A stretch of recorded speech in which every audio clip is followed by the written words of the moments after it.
Hello everyone, welcome to CEEL-MOVIE Recaps. Today I am going to recap a 2024 movie called A Taste of Sin. The movie opens to a man graciously descending from a private jet, full of himself and even seeming like he is showing off. Reverend Todd is a pastor in a renowned church called the God is Good Church. He is seen been taken away in a convoy of luxury expensive cars, in one of the church's branches. The bishop is acknowledging another pastor, Teddy, and his wife Ruth, for their hard work, steadfastness and dedication towards the work of God in his vineyard. The duo kneels in front of the church as the bishop blesses them in front of the whole church. As we notice, there are couples with their newborns. Ruth wishes that the same miracles that happens for others when her husband prays for them can happen to her as well. Teddy assures her that God's time is the best. They shall carry their own child. It is God who gives children, not him. Teddy asks his mom why she bought baby things, knowing full well it could trigger unhappiness for his wife who is yet to carry her child. She promises that she means nothing by it. She saw them and decided to get them. As Ruth was watching a certain program on the television, she got an idea from the broadcast to seek medical help. The guest speaker condemns the act, praying for over little issues that have physical solution. For instance, not seeking medical assistance before going to a man of God for praise. He claims that a lot of problems can be solved by just looking for the cause roots instead of always running to the metaphysical solutions. With this, she walks up to her husband who was resting outside. She demands to be accompanied to the hospital for both of them to have a full medical checkup. Teddy starts to object, declaring that there was nothing wrong with him and that God, who is the giver of children, will grant them kids at the appointed time. She refuses, asserting that they have prayed and fasted but still don't have kids of their own. It's time for them to actually seek medical help and ascertain why they are not having kids in the first place. The problem could be physical and could be solved medically. She adds that if he has nothing to hide, he would follow her to the hospital in the morning, and he reluctantly agrees to give it a shot, seeing that she is not about to back down from her decision. There is no harm seeking medical help while they still fast and pray for miracles. Here we see Reverend Todd's wife, also known as Lady G.O., addressing some lower-ranked pastors in their church alongside her husband. They commend their work and remind them of the need to promote the spirit of giving in the minds of their members through tithing, donations and offering to the church. In the hospital, the couple are being addressed by the physician. He tells the husband that based on the test's results, there is nothing hindering him from having kids. The news is not so favorable for Ruth. She has a ruptured uterus. This is the reason she hasn't been able to have children. He explains further that it wasn't detected early, which has made the condition permanent. The news devastated the poor couple and they prepare to leave. It seems that the only hope of having kids just got shattered. Back at home, Teddy asks Ruth if there is something she wishes to confess to him. Though she hesitated at first, thinking it through, she starts to cry as she remembers what happened to her as a little girl. Her secondary school teacher cornered her one night, offered to score her high in her exams in exchange for being intimate with him. As naive as she was, she didn't clearly understand what he meant by that, but eventually gave in to him. He succeeded in getting her pregnant. He also forces her to get rid of it. He introduces her to a village herbalist who performs the tasks. The man asks who it was that wishes to go through with the procedure between Ruth and her childhood friend. Something that was supposed to last for just a few hours went on for 2 weeks and led to the rupture of her uterus. She didn't realize this until now. She was declared a missing child at the time. She sobs as she recounts this. She regrets not able to give her husband and her mother the child they have always wanted. She begs him to please divorce her and find another woman who can give him kids. She just wants what is best for her husband. Teddy disagrees. He hugs and consoles her. He is willing to build a marriage and home with her even without children. He loves her with all his heart and would go to any length to make her happy. He embraces her, promising not to let her go. Todd's mother visits her son and wife. She listens to Lady Go whine about the ungratefulness of the church member. They are not satisfied with the giving nature of the members of their church. Obviously, she disapproves. During dinner, Teddy's mother makes an insensitive comment. She points out that there is something different about Ruth and it must be pregnancy. Although the couple kept silent, she kept on going on and on until Ruth got fed up and leaves the table and stepped outside. After cautioning his mother for making remarks like that, knowing full well how insensitive they are, he goes to console Ruth, who is crying her heart out outside. Ruth then confesses to her mother-in-law as she joins her outside about not being able to produce a grandchild for her. The woman goes back inside to confront her son.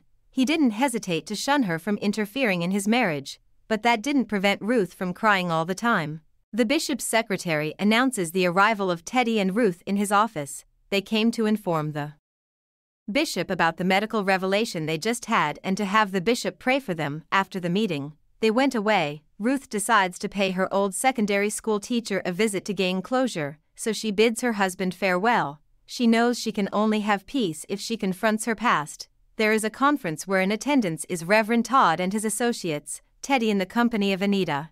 Anita is the gospel single in their church. Todd pulls her aside and praises her work with the church. Ruth locates her old school teacher who is already very old and stricken with diseases. He welcomes her and seeks her forgiveness. After the conference, Anita inquires about Teddy's wife and the reason she wasn't present in the conference. He made up an excuse for her as they chatted for a while. They have room reservations in the same hotel and would be attending another gathering later that day where Anita will be performing. It was time to attend the gathering. Anita is not responding to calls.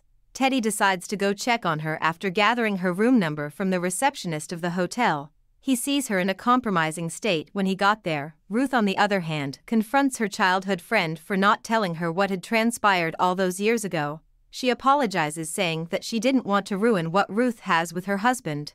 She saw how happy she was with Teddy and never wanted anything to ruin their happiness. She recounts the moment she overheard the teacher and the village herbalist talking about how to make sure that Ruth loses her pregnancy even if it amounts to her losing her womb. She was caught by the teacher and this made him force her to take a blood oath of silence with him. That meant that even if she wanted to tell her, she couldn't. She sincerely seeks her forgiveness and Ruth had no reason not to forgive her. Teddy summons Anita to his office to clear up the issue that has been weighing on his mind. Lady G.O. is seen reprimanding the employee of their church to the extent of firing some at the spot for not extorting much from the congregation. Lady G.O. and her husband gave the pastors an ultimatum to raise a certain amount of money, but some of them that have poor church members couldn't comply. Anita joins Todd in his office and he shares with her about the incident that transpired in her hotel room the other night. He confesses and apologizes for walking in on her in a compromising situation. He is having a hard time getting her image out of his mind. Anita responds by saying that she has been nurturing feelings for Teddy for a very long time. Teddy was embarrassed by this but still kept his cool and asked her to forgive him. Back at home, in the midst of a Bible study, Teddy was making serious mistakes like mentioning 20 commandments instead of 10, calling Adam Anita and so on. Teddy was finding it hard to concentrate because of the encounter he had with Anita. Ruth knew something was off, but Teddy brushes it off even though Anita's image keeps popping up on his head from time to time and he can't seem to concentrate. He even went to the extent of calling his wife Anita. Ruth was shocked by this, but she didn't dwell on it, praising Anita sincerely for the awesome work she is doing in the church, not knowing the incident that happened with her husband, which is why he is making so much mistakes. During the Bible study, they concluded the study in order not to let anything get too awkward.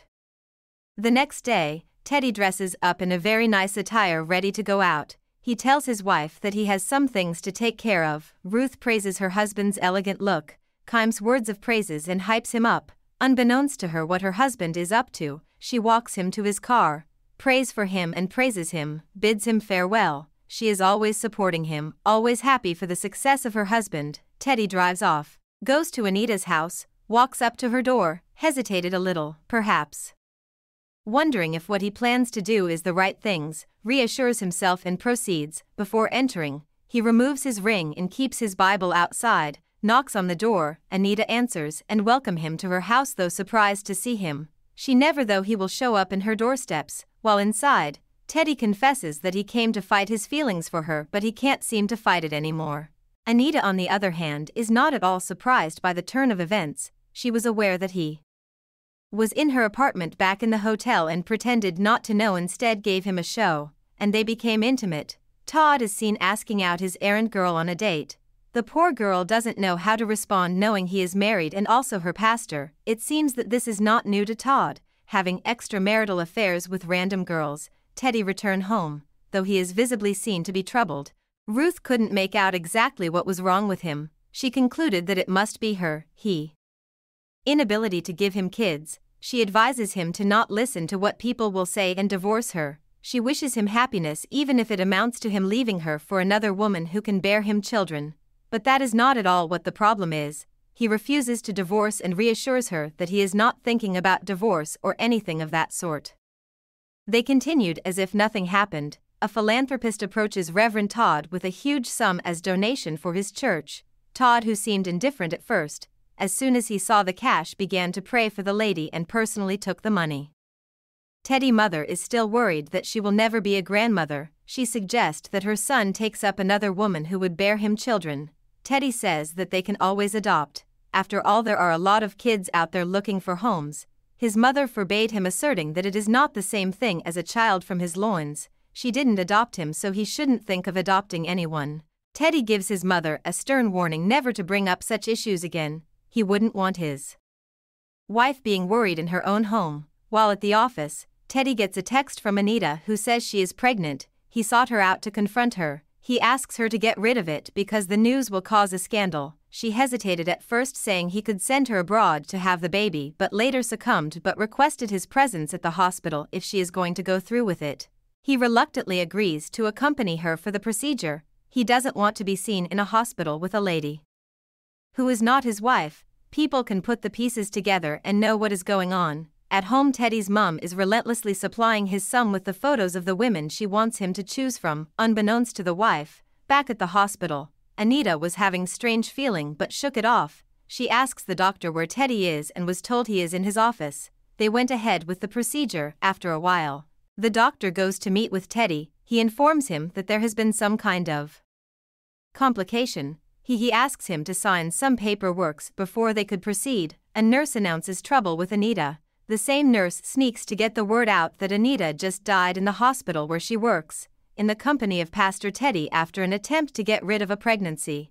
Immediately everyone got to know of the incident that just transpired. The bishop's secretary comes to show him the happenings on his phone. He became aware of the death of his church member Anita, and the incidents behind it. School kids being interviewed by reporter claim to face insults from classmates because they attend Pastor Teddy's church. Teddy sees all these on his phone. A TV presenter interviews Anita's cousin, who exposes the matter on national television. Ruth learns that her husband has been having an affair with Anita for months.